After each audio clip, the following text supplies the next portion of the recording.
Well, good morning, everyone. I've actually already had my coffee.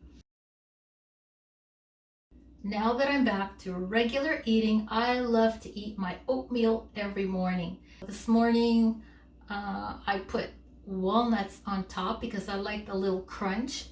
And today I'm also going to put a little bit of cinnamon. But the thing that I want to show you guys, and for this next part, it's actually going to be a voiceover because when I was recording it, there was construction outside and there was jackhammering and everything, and it would not have sounded that great. So here is how you can make your very own nut butter without having to use actual nuts. Started off by putting about 1/3 of a cup of water into my little blender.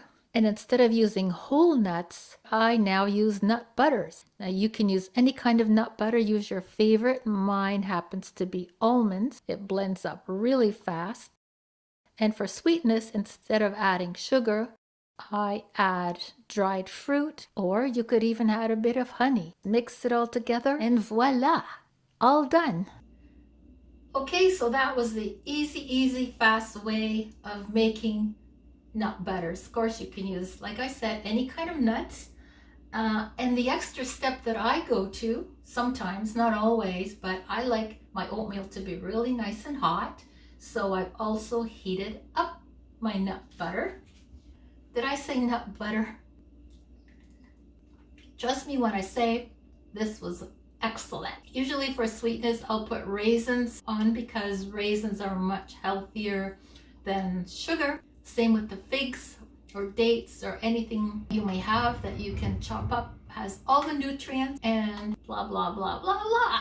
Be sure to read the description below because lots of times when I finish a video, there are things I forgot to say and I will include them below.